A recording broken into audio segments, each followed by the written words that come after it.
El Destape Podcast presenta... Mi nombre es Adrián Lackerman y esto es Humor en Serio, un podcast donde converso sobre humor con personas que no se dedican al humor.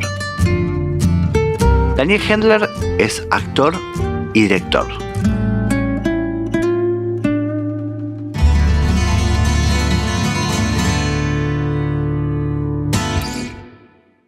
Dani, ¿para qué sirve el humor?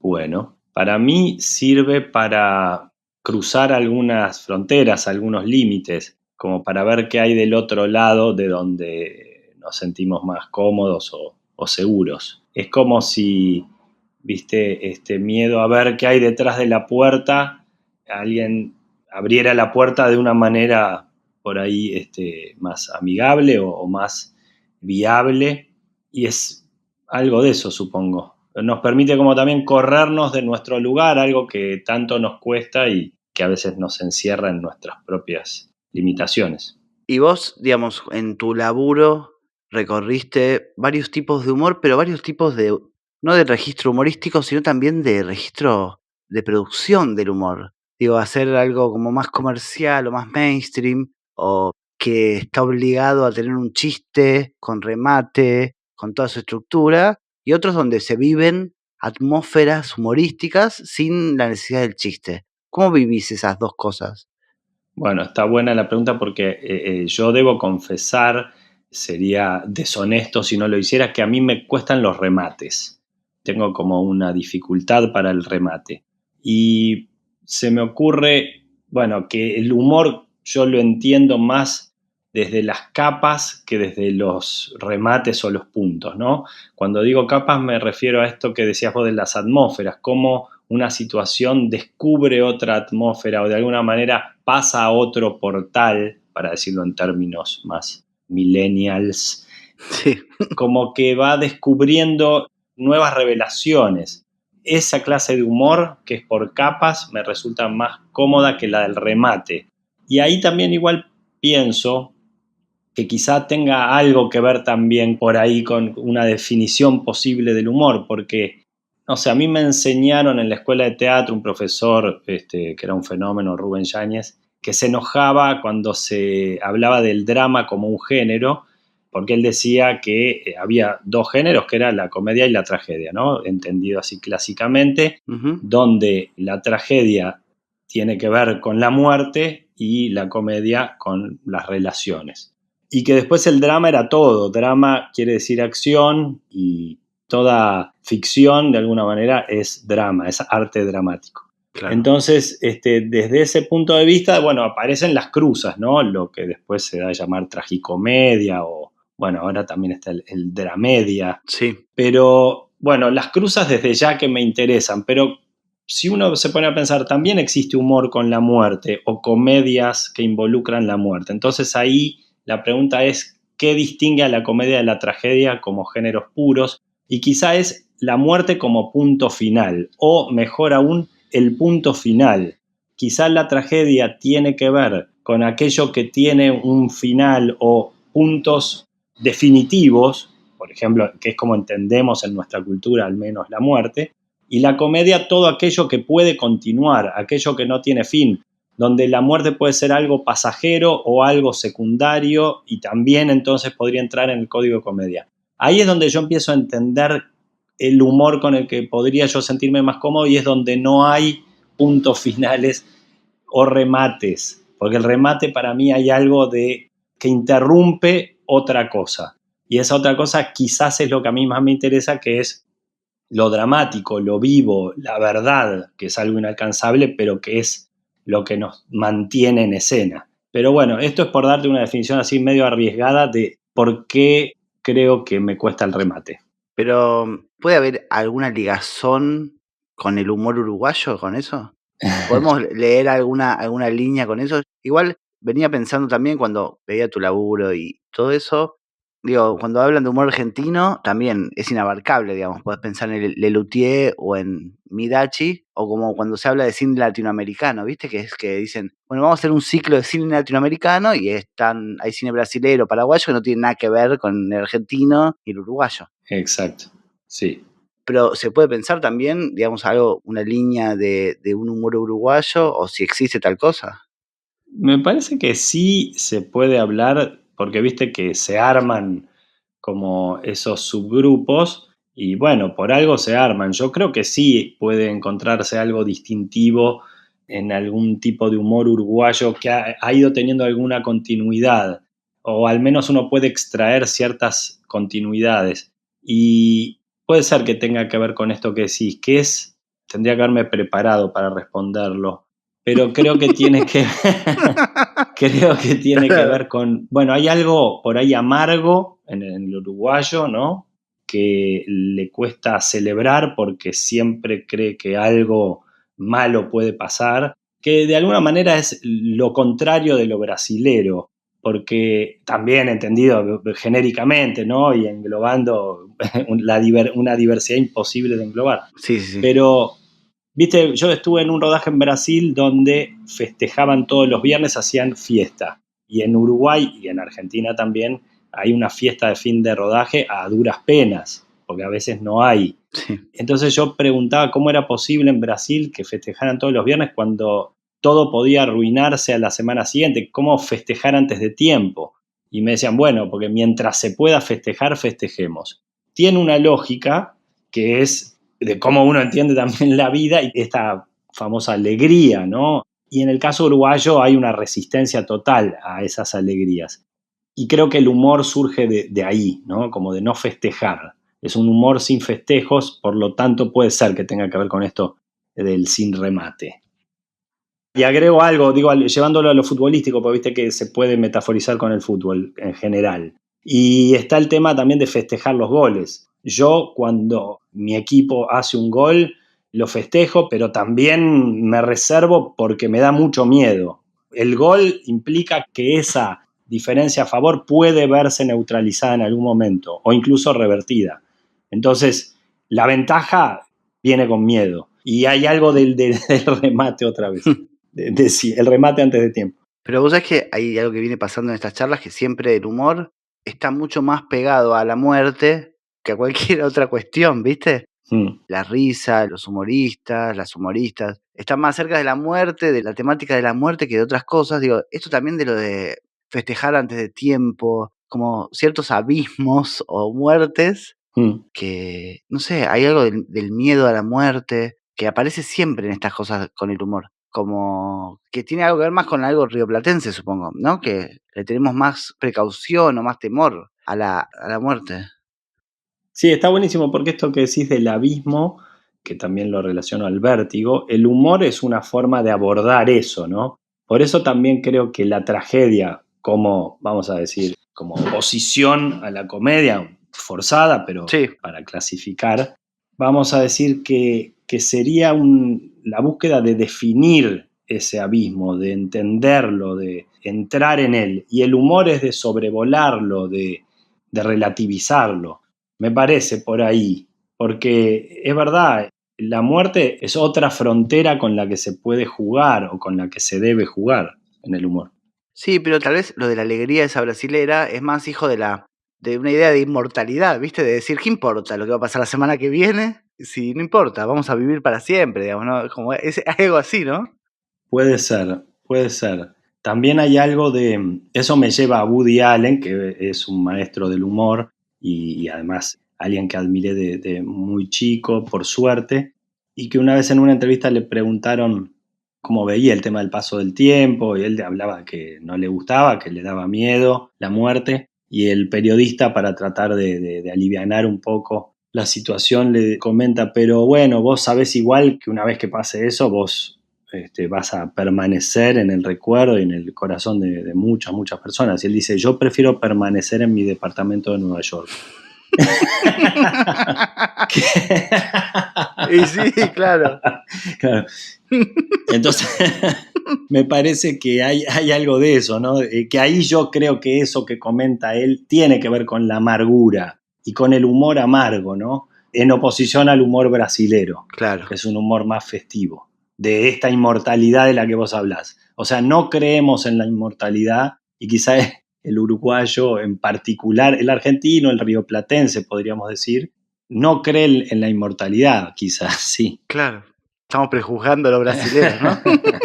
Un poco, pero para divertirnos, Sí. para generalizar que siempre es sano. Sí, sí. Escúchame, Dani, y en tu laburo, vos, digo, ¿sos consciente de tus virtudes humorísticas? Yo te conozco y de verte personalmente y también de ver tu trabajo, yo siento que hay tonos que vos al hablar sos gracioso, ¿sabes? Tenés ciertos tonos o formas de hablar, lo usás indiscriminadamente, lo dosificás. Sí. ¿Hay conciencia en eso?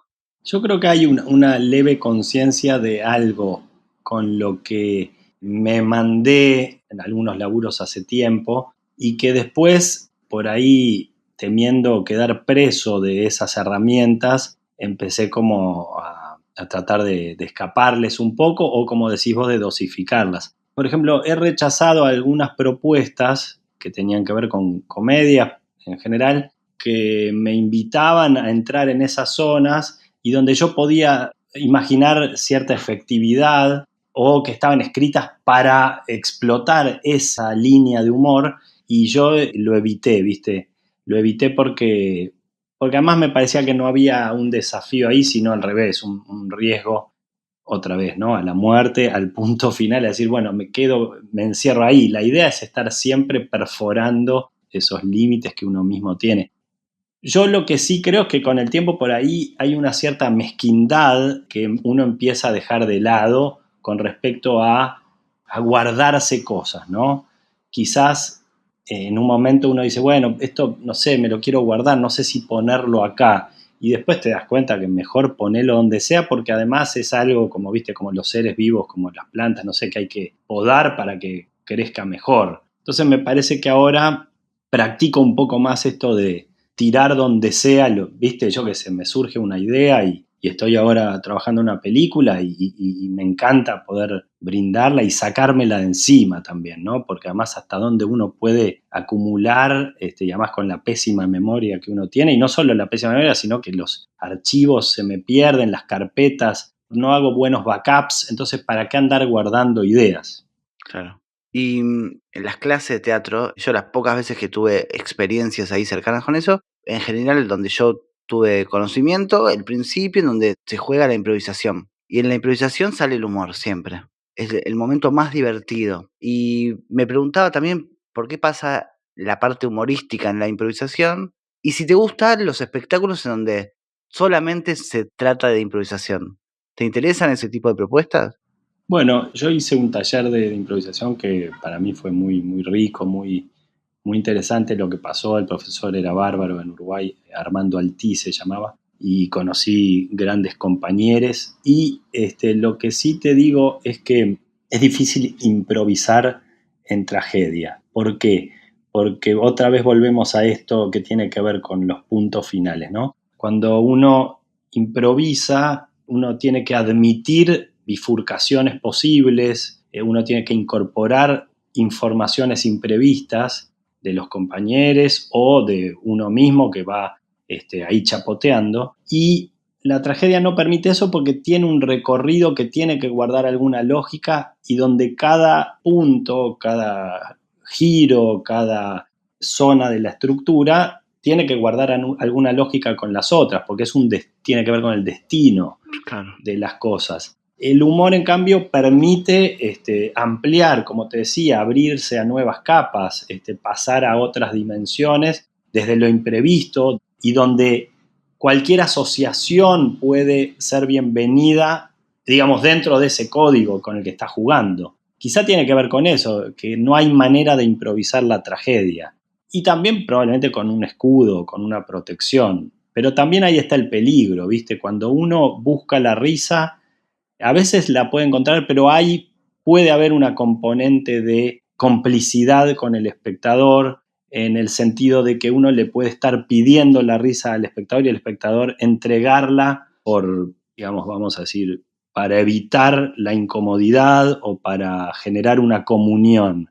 Y ese tipo de risa no es una risa, no sé si decir tan honesta, pero tan provocadora, tan conmovedora, como la risa genuina, cuando no está pedida o no está señalada. Entonces, yo, viste, en una obra de teatro que hacía con un gran actor uruguayo, que no vive más, Walter Reino, también uno de mis maestros, era un genio él en el humor, pero era recontra terco y a mí me costaba mucho porque cuando arrancábamos, hicimos un par de obras los dos solos, y arrancábamos y él tiraba un primer chiste y cuando la gente no se reía, él me decía por lo bajo, este público no entiende nada.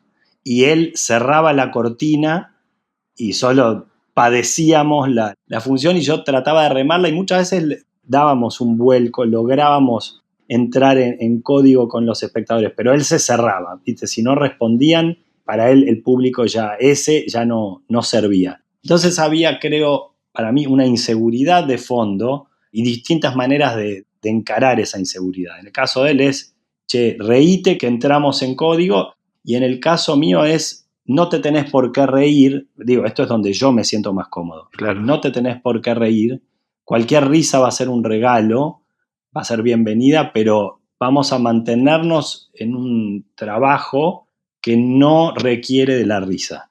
Y cuando me toca dirigir, me pasa que generalmente yo me río en el monitor a escondidas de los actores, porque no quiero que ellos sí que tengan una conciencia, cada uno por su lado, que sospechen, pero no hacer explícito entre nosotros una zona del humor, porque si la explicitamos hay algo que se pierde. Y yo por ahí me estoy conteniendo las carcajadas en el monitor, porque además no quiero arruinar el sonido de la toma, y también le pido de alguna manera a los técnicos que no se rían. Sin decírselo, ellos me ven serio y se arma una cosa como que, bueno, tratemos de evitar en la medida de lo posible. A veces sí, explotamos y surgen las carcajadas, pero rápidamente entendemos que debemos olvidar ese episodio y volver al trabajo serio sobre el humor. Serio o no expectante de la risa, diría. Lo haces como si la risa fuera, o sea, como si generara algo negativo para lo que querés contar. Se termina algo. Sería eso de lo que hablamos, como que no es que genere algo negativo. Uno se ceba con la risa. Claro, como una droga. Sí, y hay algo que perdés, hay una inocencia que perdés, hay algo de verdad que se filtra un poquito cuando uno toma conciencia y empieza a trabajar en función de esa risa. Igual a mí me fascinan comediantes que trabajan para hacer reír, solo que bueno, que yo no sé o no me sale o no me siento tan cómodo trabajando en esa línea, pero no es que no me encante ver a la gente que lo hace y lo hace bien. Me acuerdo de algo muy específico. En la película 25 Watts, Sí. yo estaba haciendo una toma de una escena que era llamando por teléfono en un lugar de flippers, de maquinitas, a la que era mi profesora de italiano, bueno, era profesora de mi personaje, y fracasaba en el llamado, ¿no? Me daba cuenta que mis planes se iban por la borda. Y yo, en medio de la toma, hice algo que le causó gracia al director, a uno de los dos directores, en este caso a Juan Pablo Revela, Uh-huh. y escuché la risa de Juan Pablo Revela mientras actuaba, y eso me dio mucho más valentía para el resto de la toma, porque yo, además del nervio que en general uno tiene cuando actúa, hay que agregar que en esa época, porque yo tengo 44 años, aunque parezco muchísimo menos, No tanto. en esa época se trabajaba en fílmico, ¿viste? En 16 milímetros y era otra cosa, no solo el ruidito de la cámara que generaba esta adrenalina, sino que era caro el material, entonces uno trataba de hacer las tomas buenas. Ahora uno ya ensaya y va tirando una toma y por ahí la cámara puede quedarse grabando. Esto del fílmico y de lo analógico, de imprimir con la luz lo que sucede en el momento y el precio del material hacía que esa adrenalina y esos nervios se multiplicaban y que el arte de actuar en cine tenía mucho que ver con cómo surfear esos nervios y trabajar sobre la relajación y lo vivo en ese contexto. Y bueno, escucho la risa del director y me envalentono y llego al final de la toma re gracioso. Pero yo la vi hace poco la peli, re gracioso para el director, digamos, Sí, sí. y vi de vuelta la peli y me doy cuenta el momento en que yo escucho esa risa, aunque después sacan la risa de sonido, eso no se percibe, pero yo veo el momento en que yo me quiebro un poco y paso a estar más gracioso, y para mí algo ahí se pierde, de la verdad y del nervio y de lo imprevisto. Cuando empiezo a trabajar sobre terreno firme, fértil, sobre algo que considero que está siendo gracioso.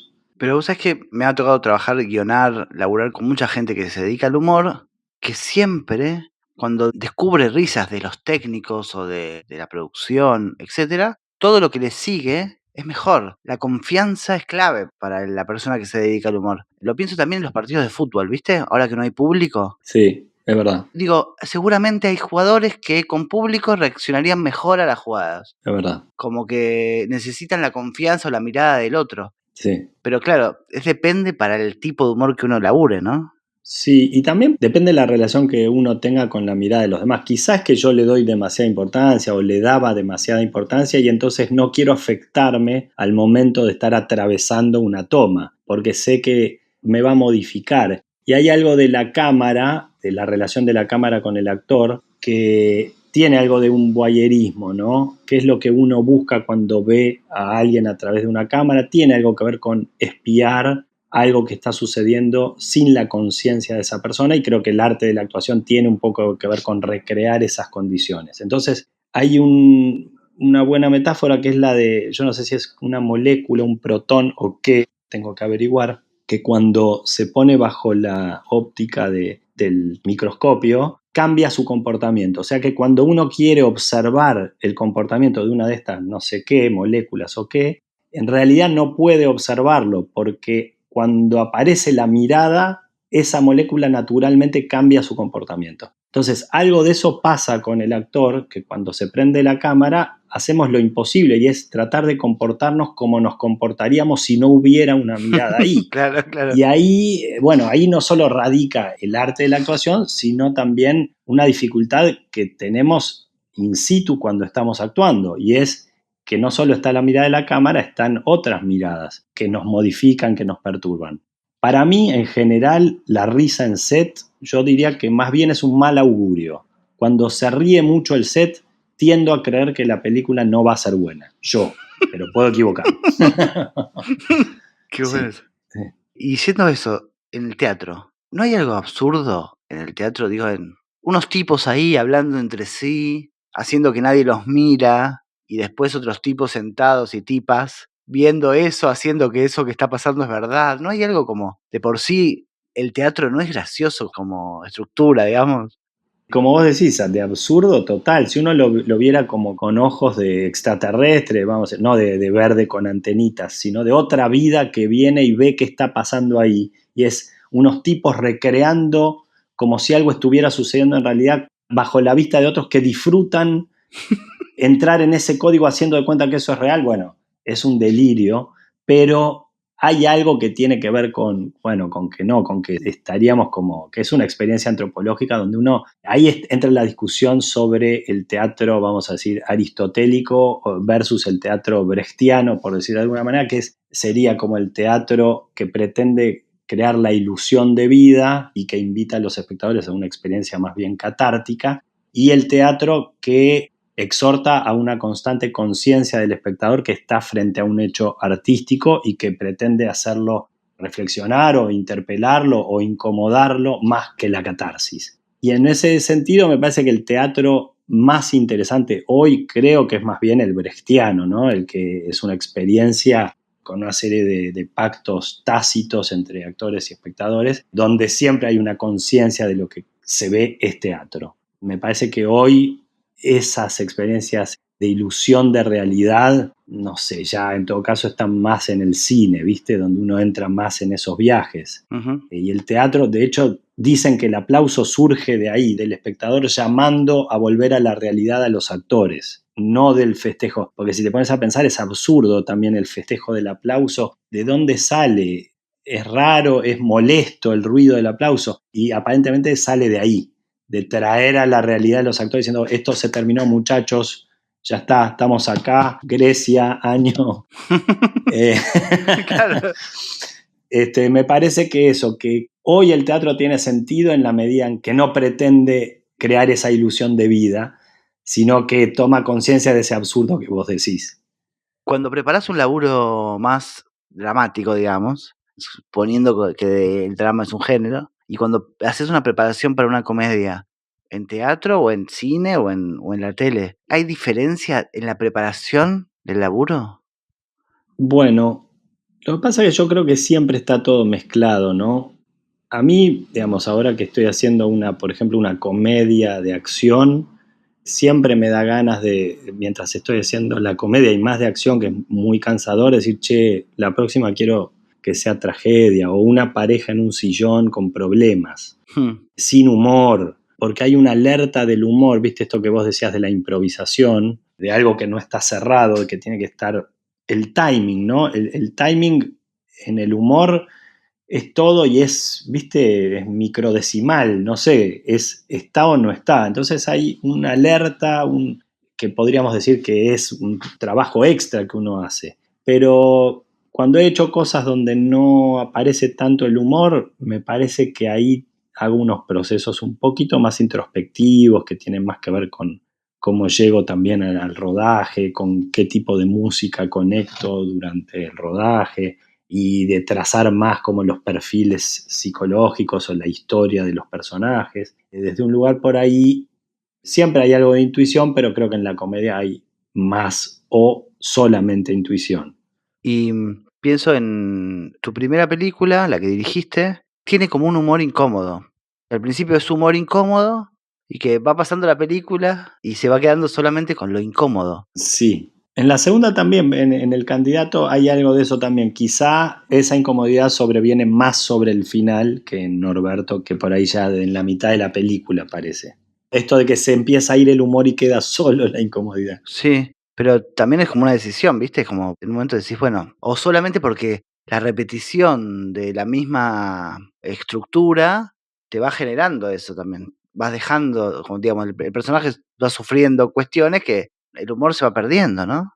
Sí, está bueno. Se me ocurren dos cosas. Una es lo casual, y es que a mí me gusta el humor casual, aunque esté trabajado y esté perfectamente previsto, pero que es como crear la lógica de la casualidad, ¿no? Donde algo sucede a pesar de los personajes o de sus propósitos. Claro, Y eso en un momento puede desaparecer, como las casualidades que pueden suceder o no. Pero creo que quizá también hay algo, y es que cuando a mí un tema me interesa realmente, puedo ser muy pesado y ahuyentar a la gente queriendo contarles sobre algo que me interesa. Entonces una forma es como, bueno, seducirlos para que entren en el cuento a través de un humor que en realidad solamente viene a facilitar esos accesos, pero que en realidad una vez que tengo la atención, bueno, listo, acá no, lo que me importaba contarles era esto y aparece ese bodoque que en el fondo es lo que me motiva a hacer la película. Pero bueno, que si la presento de antemano nadie va a querer verla. claro. Por ahí hay algo de eso, al menos más claramente en el candidato, donde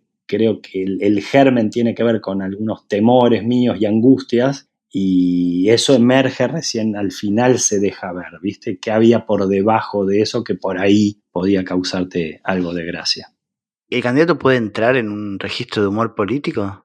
Puede ser, también es como es una cruza extraña y eso nos decían, me acuerdo en algunos festivales, que viste que los festivales tienen secciones que dividen, bueno, esto es cinema de autor contemporáneo latinoamericano, después está el Discovery, son descubrimientos, después está el World Cinema Found, bueno, no sé, y entonces decía, el tema es que nos gustó la película, pero no entra en ninguna categoría, porque es demasiado comedia para el Discovery autor y es al revés, demasiado extraña para la gran piazza.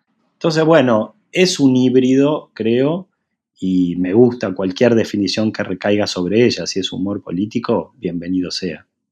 Y Dani, ¿por qué el humor no tiene el mismo prestigio ni las comedias ganan tantos premios como otros tipos de géneros? Yo creo que porque la gente cuida su trabajo, porque vos fíjate que las personas que están en el mercado del prestigio tienen que demostrar que son personas serias. Y el humor viene a destapar, a revelar que somos todos unos chantas. y unos mediocres. Entonces, si se ríen de tus cosas y de tus pavadas, tienen que decir, muchachos, la verdad, entregar la llavecita de su escritorio, decir acá, bueno, que venga cualquiera porque lo que yo hago no tiene ninguna importancia. No sé, creo que hay algo sí de que el humor siempre te está invitando a reírte de vos mismo, ¿no? Y hay ciertos ámbitos donde eso no está tan permitido. Y creo que por eso no entran tanto en las comedias, pero viste que hay también, y es bienvenido cuando hay ámbitos de prestigio donde se aceptan comedias. Es en la minoría de casos, pero es lindo cuando pasa.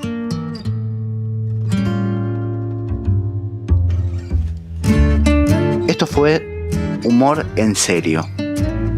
Grabación remota y edición de sonido por Juan Pablo Ferreiro, @audiocaster. Y música por Ale Dolina. Hasta el próximo episodio.